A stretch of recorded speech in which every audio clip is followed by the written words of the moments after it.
Hello students, welcome to Pathak sir. मेरा नाम है विशाल पाठक और मैं ले आया हूँ आप लोगों के लिए 6 क्लास की पूर्वी बुक से यूनिट 3 जिसका नाम है नर्चरिंग नेचर। नर्चरिंग का मतलब होता है टू टेक केयर, और यहाँ पे हमें किसका टेक केयर करना है? नेचर का।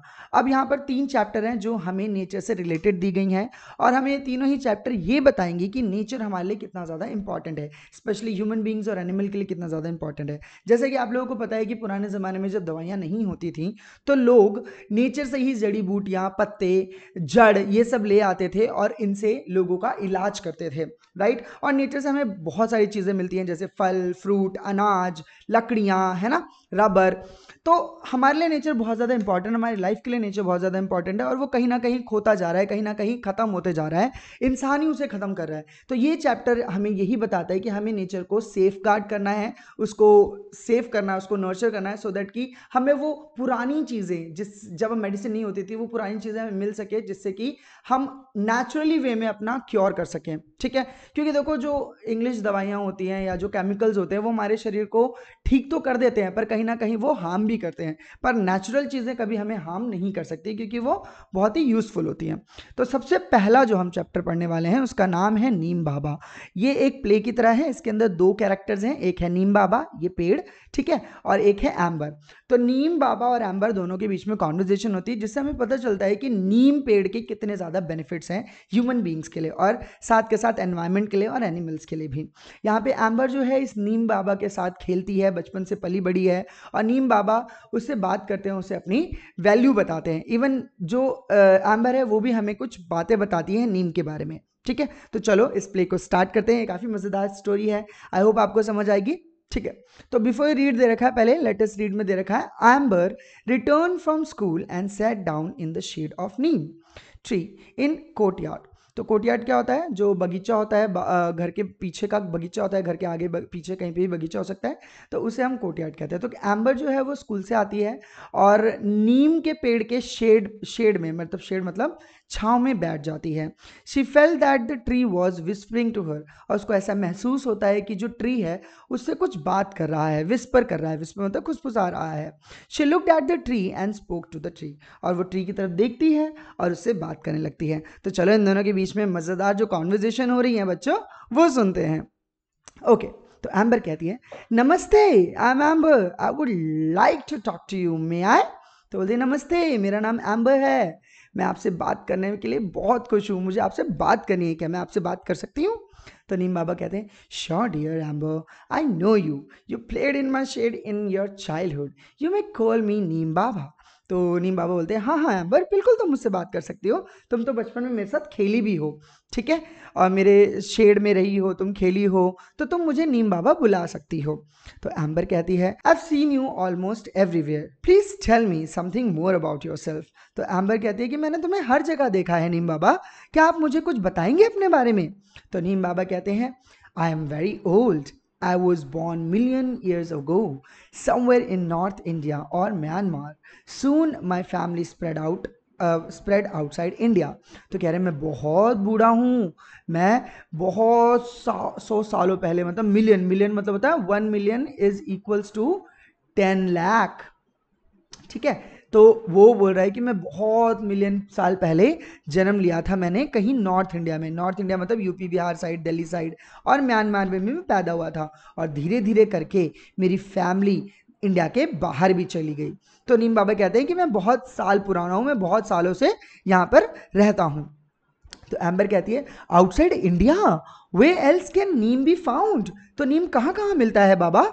तो नीम बाबा कहते हैं, my family can be found in many Asian and African countries, even in some part of America. तो कहते हैं कि मेरी फैमिली आपको एशिया में मिल जाएगी। एशिया समझते हो ना, एशिया एक बहुत बड़ा कॉन्टिनेंट है, अफ्रीका भी एक कॉन्टिनेंट है, तो बोल रहे कि पूरे एशिया में, एशिया की कंट्री में और अफ्रीका की कंट्री में एंड इवन अमेरिका के भी कुछ पार्ट में मेरे को पाया जा सकता है। दैट मीन्स कि नीम बहुत पुराना है और नीम बहुत सारे पार्ट में भी पहुंच चुका है, इंडिया के नहीं, वर्ल्ड के, ठीक है। Amber, that's wonderful, who gave you your name? तो आपको नाम किसने दिया? तो यहाँ हम देख पा रहे हैं कि जो एम्बर है वो नीम से क्वेश्चन कर रही है और नीम अपने बारे में हमें बातें बता रही है, जिससे हमें पता चलता है कि नीम कितनी ज़्यादा यूजफुल है ह्यूमन बींग्स के लिए। ठीक है, तो नीम बाबा कहते हैं, the story of my name is very thought provoking. I was born in India and given a Sanskrit names such as Arishta, the one who cures diseases, Nimba and Nimbaka. The name Neem is given by the Iranians. तो यहाँ पे कह रहे हैं कि मेरी जो पैदा होने की स्टोरी है वो काफ़ी थॉट प्रोवोकिंग है। What is the meaning of thought provoking? मतलब कि सोचने पे मजबूर कर देना किसी चीज़ को, किसी इंसान को। तो यहाँ पर आपको सोचने पे मजबूर कर देगी, ऐसी मेरी जन्म होने की कहानी है। कह रहे हैं कि मैं जब बॉर्न हुआ था तो मैं इंडिया में बॉर्न हुआ था और मुझे एक संस्कृत नाम दिया गया था जिसका नाम था अरिष्ठा। अरिष्ठा का मतलब क्या होता है? जो डिजीजेस को क्योर करता है, जो डिजीजेस को ठीक करता है। फिर उसके बाद मेरा नाम क्या पड़ा? निम्बा पड़ा, निम्बाका पड़ा एंड नीम। नीम तो मुझे ईरानियन से दिया था। ईरान के लोगों को ईरानियन कहते हैं। ईरान भी एक कंट्री है। ठीक है, आई होप आपको समझ आया। तो एम्बर कहती है, रियली, सच्ची में? तो नीम बाबा कहते हैं, yes, in Hindi my name is Nimb. Hindi में मेरा नाम निम्ब है। In India I have other names. बोले कि इंडिया में मेरे और भी नाम हैं, जैसे कि नीम, लिम्बा, निमोरी, निम्बा मोंड, निम्बे, निम्मो। तो ये सारे उनके नाम हैं। वो कह रहे हैं कि इंडिया में मेरे और भी डिफरेंट डिफरेंट नेम्स हैं। तो एम्बर कहती है, you are so well known, that is wonderful. तो कहते हैं कि आपको तो बहुत लोग जानते हैं, दैट मीन्स कि बहुत अच्छी बात है ये। तो नीम बाबा कहते हैं, dear Amber, we become well known for what we do. तो बोले कि हम इसलिए जाने जाते हैं क्योंकि हम बहुत कुछ करते हैं। हमारे अंदर बहुत सारी ऐसी प्रॉपर्टीज़ हैं जो लोगों को हेल्प करती हैं। People find us useful and that is why they know us. लोगों को हम यूजफुल लगते हैं इसलिए वो हमें जानते हैं। तो यहाँ पे नीम बाबा बता रहे हैं कि क्यों लोग इसको ज़्यादा जानते हैं, क्यों दूसरे प्लांट्स को ज़्यादा नहीं जानते, नीम को ज़्यादा जानते हैं। आगे बताया गया है, scientist call us bitter grace of God. तो बोले कि साइंटिस्ट जो है वो कहते हैं कि हम बिटर ग्रेस ऑफ गॉड हैं। बिटर मतलब कड़वा और ग्रेस ऑफ गॉड मतलब ब्लेसिंग, मतलब कि हम गॉड की ब्लेसिंग्स हैं। भगवान ने हमें भेजा तो है कड़वा बनाकर, पर ये हम लोगों की मदद करते हैं। भगवान का ये एक तरह से आशीर्वाद है। ये नेचर का गिफ्ट है, नेचर्स गिफ्ट और ऑफ मैन। तो ये नेचर गिफ्ट है टू मैन, सॉरी मैन के लिए, इंसानों के लिए हम, ये नेचर की तरफ से एक गिफ्ट है क्योंकि बहुत कुछ करता है, ये बहुत कुछ यूजफुल है ये। क्यों? आगे बोला गया है, क्लीनिनेस पार्टिंग ट्रीज। और हम लोग ट्री में से एक ऐसे ट्री हैं जो क्लीन करते हैं चीज़ों को। अब वो क्या क्लीन करते हैं? Some even call us magic tree. कई लोग तो हमें मैजिक ट्री भी बोलते हैं। और ऐसा ये नाम क्यों दिया गया है? क्योंकि ये बहुत सारी चीज़ें करते हैं जिससे हमें पता लग जाएगा आगे कि क्यों इनको मैजिक ट्री कहा जाता है, क्यों इन्हें बिटर ग्रेस ऑफ गॉड कहा जाता है, क्यों ये नेचर का गिफ्ट कहलाते हैं, है ना, क्यों इन्हें क्लीनिनेस पार्टिंग ट्री कहा जाता है। तो इन सब का मीनिंग आपको आगे पता चलेगा जब हमें पता चलेगा कि नीम कितना यूजफुल है। And the tree of 20th century. और ये 20th सेंचुरी का ट्री क्यों है, आगे देखते हैं। Amber, I know that people clean there teeth with your twigs. Twigs होती है छोटी छोटी टहनियाँ। And protect clothes with your leaves. तो कहते हैं कि मुझे तो पता है लोग ना आपकी छोटी छोटी टहनियों से ना दांत साफ करते हैं। आपने देखा होगा, अगर जो लोग यूपी बिहार से बिलोंग करते हैं उनको पता है कि नीम की टहनी से हम लोग ब्रश करते हैं। मैं तो बचपन में मैंने बहुत किया है, गाँव में जब मैं जाता था। और इनकी जो लीव्स होते हैं, इनको आप अनाज में डाल दो या कपड़ों में रख दो तो कीड़े नहीं लगते। क्लोथ्स में जो कीड़े होते हैं वो नहीं लगते।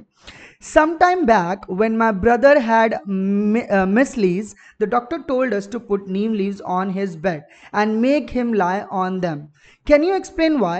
तो चलो मैं तुम्हें एक्सप्लेन कर देता हूँ। तो कह रहे कि मेरा जो भाई था ना, कुछ दिनों पहले उसको मिसलीज हुई थी। मिसलीज होती है बॉडी के ऊपर रैशेज होना, लाल लाल करके छोटे छोटे दाने हो जाने जो बहुत ही खुजली करते हैं, राइट। तो डॉक्टर ने उनको ये एडवाइस दी थी कि नीम लीव्स को इसके बेड पे रखो और नीम लीव्स के ऊपर ही इसको सुलाओ। इससे होगा क्या कि जितने भी बैक्टीरिया होंगे, फंगल होगी जो हमारी बॉडी पे लगी हुई थी, जिससे हमें खुजली हो रही है, इचिंग हो रही है, लाल लाल हो रहे हैं, रैशेज हो रहे हैं, वो मर जाते हैं। और जैसे ही वो सारे बैक्टीरिया और वो जो कीटाणु हैं मर जाएंगे तो हमारी बीमारी ठीक हो जाएगी। तो नीम बाबा उसको एक्सप्लेन करेंगे, देखते हैं कहाँ एक्सप्लेन करें।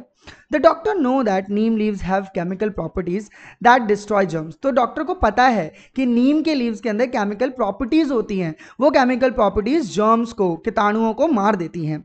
मिसलीज causing itching all over the body, neem leaves give comfort and do not allow germs to breed.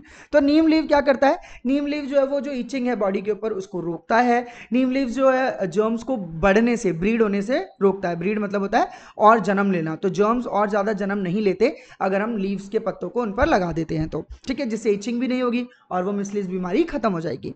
Neem leaves, bark, flower, fruits and even roots can be use to make medicine. तो देखा नीम की कितनी ज़्यादा importance है, नीम के अंदर कितनी ज़्यादा मेडिसिनल वैल्यू, क्योंकि उसके लीव भी काम आते हैं, उसके बार्क भी काम आते हैं। बार्क मतलब होता है शरीर के ऊपर जो ब्राउन ब्राउन छाल होती है। नीम के जो फ्लावर्स होते हैं वो भी काम आते हैं, उसके फ्रूट जो छोटे छोटे निम्बोरीज आती हैं वो भी बहुत इंपॉर्टेंट होते हैं। इवन नीम की रूट्स भी बहुत काम आती हैं मेडिसिन के लिए। और बहुत सारी ऐसी बीमारियां हैं जिनको नीम क्या कर देती है, क्योर कर देती है। इसीलिए नीम का पेड़ लगाना बहुत ज़्यादा इंपॉर्टेंट है, क्योंकि हमें बहुत ज़्यादा मदद करता है हमारी बीमारियों में, ठीक है। तो एम्बर कहती है, yes I once had a cough and I could not breathe properly, my grandmother cured me with the medicine made from the neem bark. तो वो बोलते कि हाँ हाँ हाँ, मुझे याद है एक बार मुझे बहुत ज़्यादा खांसी हो रही थी और मुझे सांस लेने में बहुत ज़्यादा दिक्कत हो रही थी, तो मेरी दादी ने आपका बार्क निकाला था और बार्क निकाल के उससे मेडिसिन बना के मुझे दी थी, जिससे मुझे काफ़ी रिलीफ मिला। And when my father had itching in the eye, she prepared a kajal from the neem flower which cured him. और आपको पता है मेरे पापा को आंखों में इचिंग हो रही थी, खुजली हो रही थी, जिसको क्योर करने के लिए मेरी दादी ने आपके ही पत्तों से, आपके ही फ्लावर से क्या बनाया, काजल बनाया। और उस काजल को जब आंखों में लगाया तो मेरे पापा की आंखें ठीक हो गई, क्योर हो गई, वो इचिंग चली गई। तो नीम कितना ज़्यादा यूजफुल है, देखा आप लोगों ने। नीम बाबा बोलते हैं, oh little Amber you know so much, remember these remedies are to be use only by people who are well trained and have a lot of experience. तो कहते हैं कि हाँ एम्बर, तुम्हें सब कुछ पता है, तुम्हें इतना सब कुछ आता है, बट एक बात याद रखना कि ये सारी रेमेडीज सिर्फ वही लोग यूज कर सकते हैं जिनको इन रेमेडीज को यूज करना आता है, प्लस वो बहुत ज़्यादा वेल ट्रेन्ड होना चाहिए, उनको बहुत ज़्यादा एक्सपीरियंस होना चाहिए, क्योंकि हम कुछ भी ऐसे ही यूज़ नहीं कर सकते अपनी बॉडी के ऊपर, राइट। हमें एक्सपीरियंस लोगों से सलाह लेनी चाहिए, उनसे पूछना चाहिए, तभी हमें यूज़ करना चाहिए। तो ये नहीं कि आप जाकर नीम के एक्सपेरिमेंट करने जाओ, नीम को आंखों में डालने लग जाओ, है ना, नीम को खाने लग जाओ, ऐसा बिल्कुल मत करना। हाँ, अगर कोई प्रॉब्लम हो, कोई बीमारी हो जो नीम से क्योर हो सकती है, तो आप अपने एक्सपीरियंस डॉक्टर से या अपने घर में कोई बड़ा बूढ़ा है जिनको पता है कि कैसे उसको यूज़ किया जाता है, उनसे ज़रूर सलाह लीजिएगा। ये चैप्टर पढ़ के कहीं चले मत जाइएगा और नीम को आंखों में डालने लग जाइएगा, ठीक है। ओके, तो एम्बर कहती है, yes I will, tell me Neem Baba, is there any use of neem for the farmers. तो बोलते कि अच्छा नीम बाबा, मैं जानती हूँ ये बात कि हमें लोगों की सलाह लेनी चाहिए, बड़े लोगों की सलाह लेनी चाहिए आपको यूज़ करने से पहले, पर आप ये बताइए कि क्या फार्मर भी आपसे मदद ले सकते हैं, जो फार्मर होते हैं, जितने भी किसान होते हैं वो। तो नीम बाबा को बोलते हैं, yes if the powder of neem seeds is mix in water and spread on plant and trees then locusts don't eat them.